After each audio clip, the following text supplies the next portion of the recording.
Bueno, tenemos ya aquí a Andrés Daín y a Roberto Batalino. ¿Cómo andan? ¿Cómo les va? ¿Qué tal? ¿Cómo estás? Bien, entre el fragor y el laburo de ayer no pude ni leerlo, ni charlar, ni hablar por teléfono con ninguno de los dos, así que no sé qué perspectiva tienen de lo que ha pasado, Roberto. A ver.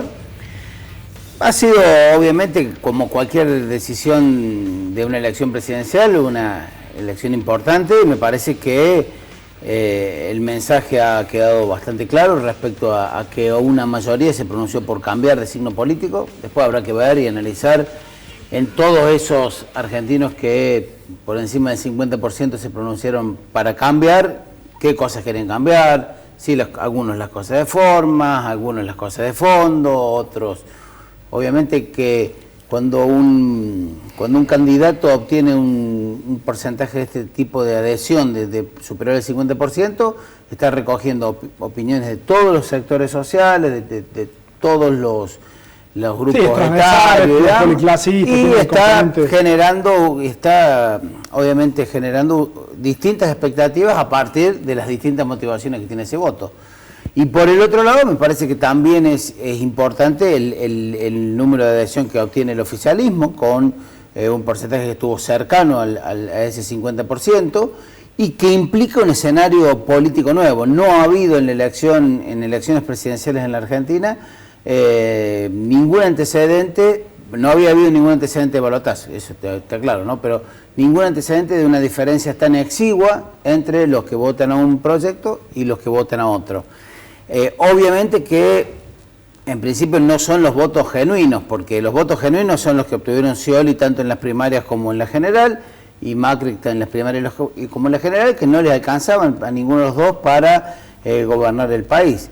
Y han sumado estas voluntades, cada uno para su proyecto político, que implican un escenario nuevo, que me parece que implica un escenario fundamentalmente porque el que ganó es Macri, ¿no? Y tiene un escenario de escasos gobernadores que están enrolados con su proyecto, un Congreso más o menos desfavorable en diputados, pero muy desfavorable fundamentalmente en el Senado, y esta situación de un voto partido que le va a obligar a una política de consensos, de apertura y demás, y de un diálogo político que me parece no estuvo demasiado abierto en este último tiempo, porque, entre otras cosas, el kirchnerismo construyó en base a esta política de la dicotomía, y porque no lo necesitó, porque tenía los respaldos suficientes tanto a nivel de los gobernadores como del Congreso, como para hacer una política, digamos, de lo que se ha visto hasta ahora, que es justamente lo que ha sido rechazado por algunos sectores en las urnas.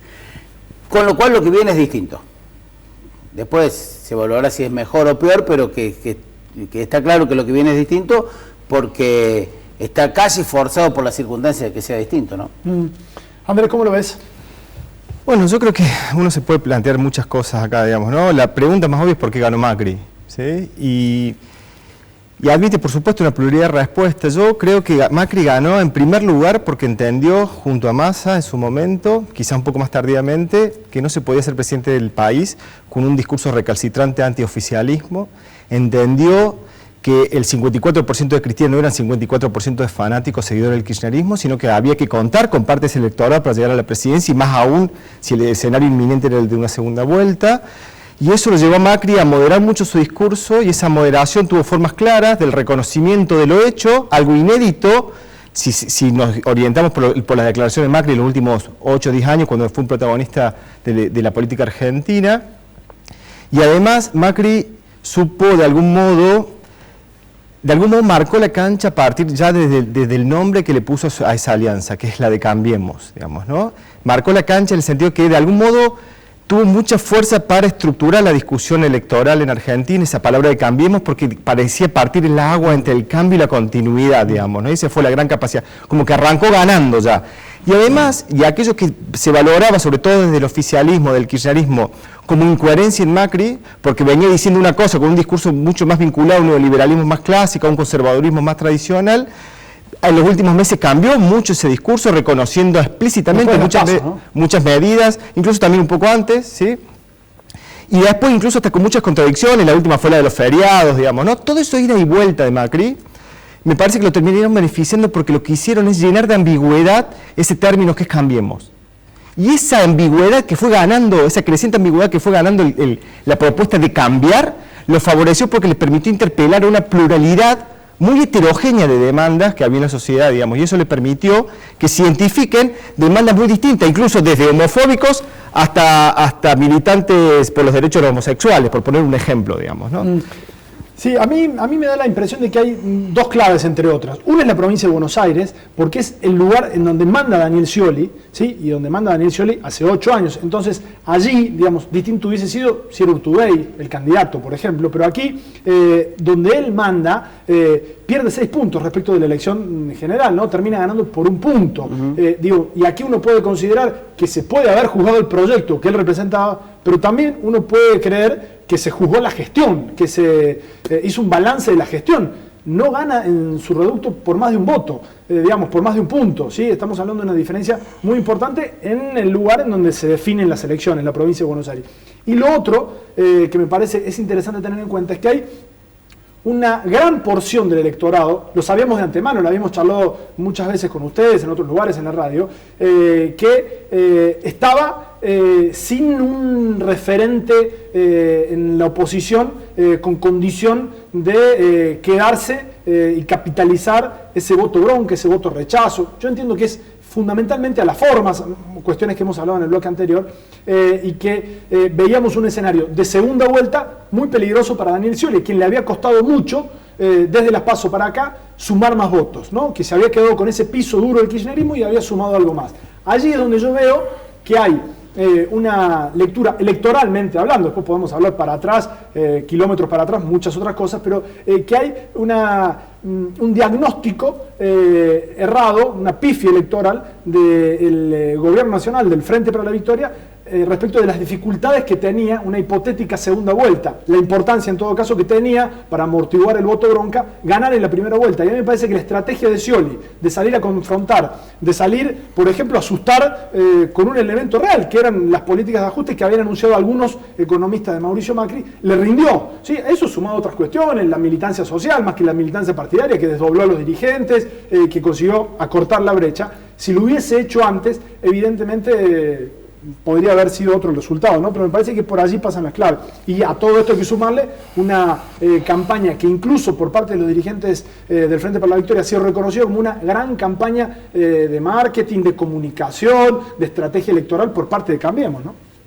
Sí, yo creo que el gran mérito de Macri fue lograr que en la primera vuelta quedase reflejado él como el que podía captar y sintetizar ese voto opositor que había aparecido disperso en una muy buena parte del kirchnerismo y fundamentalmente en cómo se dividió en la elección primaria, ¿no?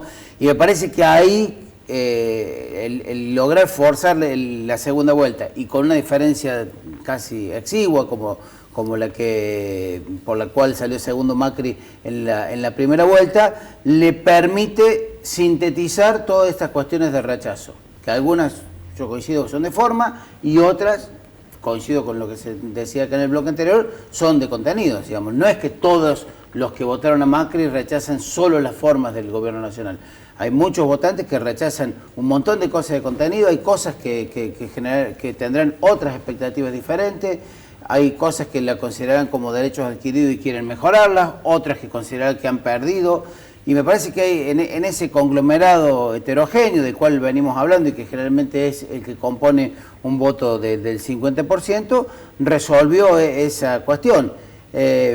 Lo del oficialismo y la última estrategia final pareció casi ya un manotazo de ahogado que en cuanto tal vez le dio algún tipo de resultado, pero a su vez le mostraba una debilidad, ¿no? Porque el oficialismo había marcado una campaña a lo largo mostrando tanto las potenciales del candidato como la de la gestión, casi ninguneando, dejando en un segundo plano a los dirigentes de la oposición. Esa campaña se revirtió y fue la campaña distinta que se dio en la segunda vuelta, con lo cual, insisto, creo que por ahí en algún sentido le pudo haber generado algún efecto esta cosa de lo que se denominó el voto miedo o el voto advertencia, pero por otro lado le generó una situación de debilidad de mostrar claramente que estaban detrás, ¿no? Yo creo que Scioli era el candidato de un proyecto político. Y por lo tanto ahí me parece que hay dos dimensiones que hay que tener en cuenta. Uno es la suerte de ese proyecto político y otra es la candidatura en sí de Daniel Scioli. Desde el punto de vista de la primera cuestión del proyecto político, me parece que el kirchnerismo en los últimos tiempos ha perdido gran fuerza de movilización del electorado, gran fuerza de interpelación del electorado, y no creo, y rechazo de plano, la hipótesis del estilo. Me parece que es una mirada es un análisis superficial que incluso traslada la superficialidad, el carácter superficial al electorado, como si el electorado votase por cómo habla Cristina. Eso me parece que es subestimar el electorado. Creo que el kirchnerismo ha perdido fuerza porque ha perdido la capacidad de establecer conflictos, ¿sí?, que se traduzcan en beneficios concretos, palpables para el electorado, digamos, ¿no? Desde cuando arranca el primer gobierno de Néstor Kirchner, los conflictos que abre Kirchner, aparte de abrirlos de manera muy frontal, algo inédito en Argentina, incluso nombrando con nombre y apellido, digamos, ¿no?, quiénes eran los que lo estaban condicionando, arranca, vos citabas la columna del Diario de la Nación, digamos, ¿no?, de ahora, después de la elección, citando con nombre y apellido el nombre del periodista, hablando de tal miembro de la Corte Suprema que se niega a renunciar, digamos, ¿no? Desde ahí arrancó, con mucha capacidad de abrir discusiones y ubicándose del lado de las mayorías, en defensa de las mayorías. Y eso incluso llegó a, incluso hasta perdiendo disputas, eso lo benefició al kirchnerismo. El ejemplo más extremo en esto me parece que la crisis del campo del 2008.